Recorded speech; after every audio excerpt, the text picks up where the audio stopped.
kembali lagi bersama saya Dr. Renita Arlin dan juga saya Dr. Vito Damai. Hai Dr. Renita, pasti sekarang sudah namanya ibu-ibu ya, pasti udah berpikir dong, ini mau belanja apa buat nanti berlebaran ya pastinya. Aku sudah memikirkan menu yang akan dimakan saat lebaran. Bukan saja buat Dr. Renita sendiri, buat suaminya dan juga buat anak-anaknya pasti. Iya betul, udah mikirin nih nanti mama masak apa nanti dikirimin ya kan. Soalnya kan kita lebaran nanti lebaran virtual. Coba sebutan gitu deh kalau gitu ya, bisa nggak sih dihirup secara virtual aja makanan itu ya? Enggak, bisa dikirim ya kan, bisa dikirim. Jadi ada rendang, terus ada opor ya kan, terus ada coto kalau orang Makassar, tuh semuanya buras isi luar biasa. Oke, ya kan? catat ya. Nah tapi ini masalahnya ini ya, kita akan berkonsultasi dengan dokter gizi klinik yang ada di sini ya. Karena apa? Ini coba deh, kira-kira makanan ini apakah nggak membuat kita semakin lebar setelah lebaran? Jangan sampai. Kalau gitu sudah hadir ini dia Dokter Dian, spesialis gizi klinik. Apa kabar? Baik kan dokter? Alhamdulillah sehat. Dokter Dian, ini Dokter Renita Arlin udah menyiapkan makanan-makanan yang sedap. Ini uji coba nih, lihat dulu, dites dulu kira-kira yang mana yang bisa menyebabkan orang makin lebar setelah lebaran. 1, 2, 3, 4, 5 semuanya bisa. Semuanya ya. Iya. Tapi kan dok, ini kan adalah salah satu menu wajib ya, bisa dibilang menu wajib saat lebaran gitu, rendang, opor dan sebagainya. Boleh dok, sekali-kali kita makan ya kan dok. Sekali kan ya? Sekali-kali ya kan. Nah pasti ada nih tips-tipsnya nih. Sekarang kita punya fakta mitos yang beredar nih dok di masyarakat. Yang pertama nih dokter, orang dengan kolesterol tinggi dapat kalau mengkonsumsi makan-makan seperti ini bisa memicu hipertensi.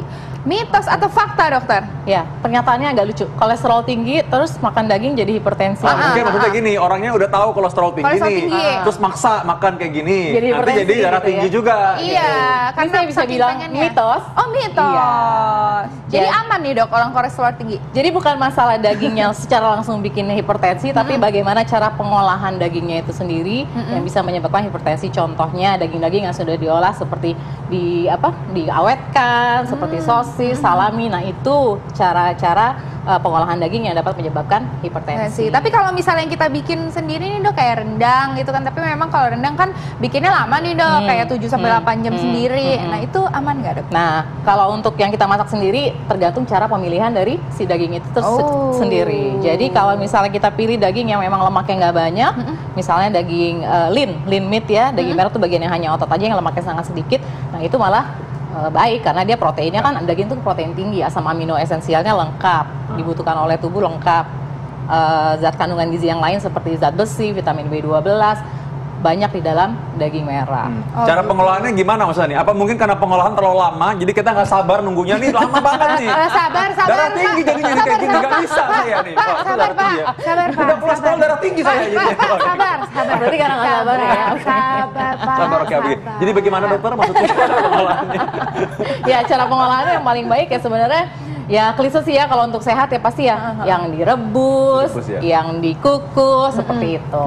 Kalau misalkan makanan seperti ini kan maksudnya pasti ada sedikit pakai mungkin gula, garam ya, ada minyak lah. Maksudnya apa aja bahan-bahan yang mungkin bisa dibatasi supaya nggak terlalu membuat orang darah tinggi. Nah gini, kalau makanan Indonesia tuh sebenarnya kan dia kayak bumbu, kayak rempah-rempah. Nah rempah-rempah itu saya bangga jadi orang Indonesia. Betul. Jadi rempah-rempah itu sebenarnya mengandung antioksidan yang tinggi. Jadi sebenarnya nggak masalah. Seperti contohnya makanan-makanan Padang nih ya, seperti gulai daging ini. Nah itu kan selain ada santan, tapi juga bumbunya lengkap. Jadi sebenarnya makanan Padang ini karena mengandung antioksidan tinggi, jadi sebenarnya baik untuk kesehatan, nggak masalah gitu, asal konsumsinya jangan berlebihan. Gitu. Jadi kalau sedikit-sedikit nggak apa-apa ya? Ya, makanya karena si daging ini juga merupakan daging protein hewani seperti ikan, telur, dan ayam. Jadi ya setiap makan memang harus ada lauk hewani. Kalau mau makan daging ya satu potong aja ini nih segini nih sekitar 50 gram gitu ya, satu potong rendang setiap makan loh. Berarti kan bisa 3 kali makan. Berarti nanti kalau misalnya pas lebaran ngambilnya sedikit-sedikit satu-satu. Iya betul. Oh begitu ya. Tapi nambah lagi loh. 3 kali sehari sebelum makan. Ya sekarang masalah pengolahan lagi nih, karena masalah pengolahan ini kan kadang-kadang memang orang kan turun-temurun resepnya ya. Sekarang mereka memasaknya dengan suhu panas yang tinggi sekali. Apakah ini katanya bisa merusak merusak nutrisi yang sudah ada dalam kandungan dari makanan tersebut. Ini fakta atau mitos? Ini fakta. Fakta dokter. Ya, jadi memang cara memasakan, proses pemasakan dengan suhu tinggi memang akan merusak nutrisinya, ya. Walaupun air-airnya hilang, proteinnya juga sebenarnya jadi lebih padat, tapi kalau masak terlalu tinggi untuk daging itu dapat menimbulkan zat heterosiklik amin, yaitu zat yang karsinogenik, dapat menyebabkan penyakit kanker, terutama pada pengolahan yang digoreng, dibakar, nah dipanggang. Itu justru kalau dengan pemanasan dengan suhu tinggi itu malah akan dapat membentuk zat karsinogenik tadi. Gitu. Jadi makanya tadi yang saya bilang yang paling baik itu adalah dengan direbus, presto, ditim gitu ya, dikukus gitu. Itu akan lebih baik. Itu akan lebih baik ya. Berarti kalau rendang kan di presto tuh dok. Iya, kalau rendang. Apa ya dok ya, boleh lah. Sate tuh biasanya yang udah ada Boleh lah ya, Dok. jelaga-jelaga itu bentuknya itu ya. Nah itu yang biasanya. Emang udah ibu-ibu banget nih emang benar ya. Soalnya udah pinter nawar sekarang ya dokter Arlin. Biasa ya kan ibu-ibu di rumah pasti setuju sama kita ya kan. Nah selanjutnya nih dokter nih masih ada nih mitos atau fakta selanjutnya. Karena tadi kan udah sempat ngomongin panggang-panggangan nih. Katanya nih dokter, cara pengolahan daging paling baik itu justru dipanggang. Fakta atau mitos dokter? Tapi jangan dijawab dulu, sesaat lagi kita akan kembali tetap di Hidup Sehat. Hidup sehat. Nah, pemirsa Hidup Sehat itu tadi adalah daging-daging ya. Ngelihatnya bagian-bagian daging seperti itu Ya, bikin ini kita ujian ya, dokter Arlin ya, tolong. Iya, tolong. Aku tahu kita ini harus ada kuat, kehilangan harus kontrol ya. kuat, Jadinya kan? tenang aja ya. Harap tenang itu cobaan. Ya. Oke, baik. Baik, sekarang justru kita belajar dulu gimana cara masaknya supaya nanti tidak membahayakan untuk kesehatan juga kan. Betul. Nah, sebelum belajar nih, kita juga ingin mengundang nih teman-teman semuanya yang sedang menonton Hidup Sehat bisa langsung konsultasi dengan dokter gizi kita di sini dengan cara telekonferensi nih. Bisa follow Instagram kita di @hidupsehattv1, langsung DM aja, nanti langsung ngobrol-ngobrol sama kita. Nah, kita juga sudah tersambung nih ternyata dengan Mbak Yulia. Halo Mbak Yulia. Halo. Halo, Mbak Yulia ada di mana nih? Di Bandung. Oh, di Bandung. Kumaha damang? Alhamdulillah pangestu. Alhamdulillah pangestu. Nya udah cuma bisa itu aja. Iya. Teteh, kumaha teh? Apa yang mau tanya teh? Mangga Gini tuh dok, teh. ya saya kan suka banget sama daging, entah yang rendang, sup atau kayak gulai gitu. Nah, gimana caranya supaya tetap sehat dok? Karena katanya kalau makan daging berlebihan bisa hipertensi. Oke, gimana nih dok supaya caranya tetap sehat? Ya. Tapi makan daging. Ya, gitu. pertama milih dagingnya, milih jenis dagingnya. Kalau bisa dagingnya yang memang full semuanya daging ya, bagian lean meat yang memang lemaknya sangat sedikit ya. Jadi itu bisa menjadi pilihan bagaimana cara makan daging tetap sehat. Tapi selain makan daging, walaupun suka banget daging kan nggak tiap hari pasti akan makan daging.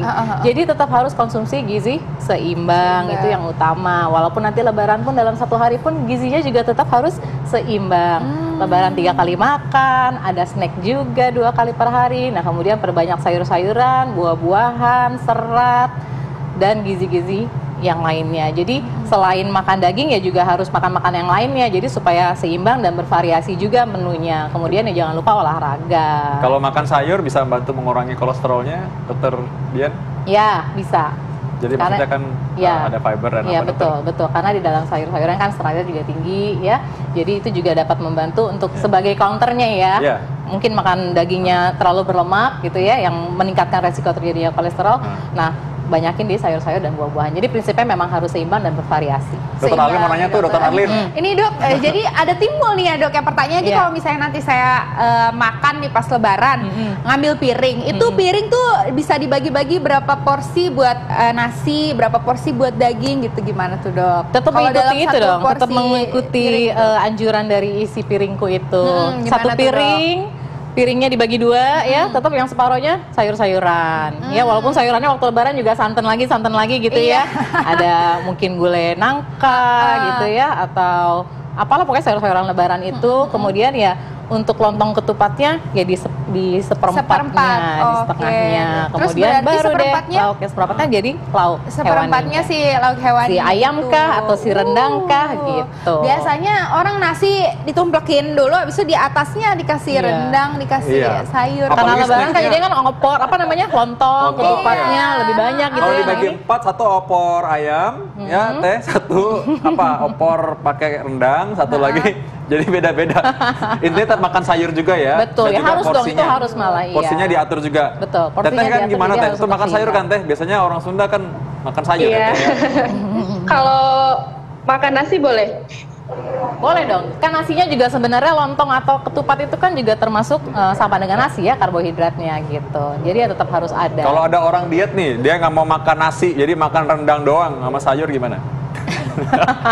Tetap harus ada untuk komponen karbohidratnya sih. Iya. Biar kuat keliling-keliling Seimbang. nanti ya. Walaupun diet ya harus tetap seimbang. Oke, Mbak Yulia ada yang ingin dikonsultasikan lagi? Cukup mungkin dok. Oke, cukup. Kalau gitu terima kasih banyak Mbak Yulia. Iya. Tetap terima semangat kasih. ya puasanya. Dan untuk yang mau berkonsultasi nih seperti Mbak Yulia tadi dari Bandung bisa langsung follow Instagram @hidupsehattv1 dan juga langsung DM karena kita nanti akan menghubungi untuk telekonferensi. Apalagi langsung muncul di TV ya, kelihatan iya, loh wajahnya betul loh ya. sekali. Nah, tadi nih sempat ada fakta mitos yang belum dijawab nih dokter. Oh iya ya, ketinggalan. Tentang cara pengolahan daging paling baik itu katanya adalah dengan dipanggang. Fakta atau mitos dokter? Mitos. Mitos. Iya. Tadi kan sudah disebutkan sebelumnya kalau yang tadi dipanggang, dibakar, digoreng itu akan meningkatkan resiko terbentuknya zat karsinogenik tadi ya, heterosiklik amin. Jadi memang yang terbaik adalah dengan direbus, dikukus, ditim gitu ya, di sop, bikin sop daging gitu kan juga bisa. Saya kok jadi lapar. Gitu. Udah ngebayangin dagingnya dikukus, di sop, di nggak konsen, itu Langsung kebayang. terbayang. Baik, Oke. kita langsung ngobrol aja daripada kebayang-bayang makanan itu ya. Nah ini tadi kalau misalkan ini makanan-makanan ini misalnya ya, kadang-kadang kalau menggunakan santan nih ya, ini katanya santan ini bisa meningkatkan kolesterol. Ini fakta atau mitos? Ini mitos loh. Mitos. Wow, ini mitos yang mencengangkan gitu Iya, kalau di jadi- YouTube. Selama ini memang memang kabarnya adalah santan bisa meningkatkan kolesterol. Tapi Iya, betul. penelitian-penelitian terakhir ini justru menyatakan bahwa santan itu tidak meningkatkan kolesterol. Kenapa? Walaupun di dalam santan itu mengandung asam lemak jenuh, tapi lemak jenuhnya ini dia sifatnya yang lebih stabil, sifatnya yang mudah diserap dan menyimpan lemak di dalam tubuhnya untuk si asam lemak jenuhnya ini lebih sedikit dibandingkan lemak jenuh yang lain.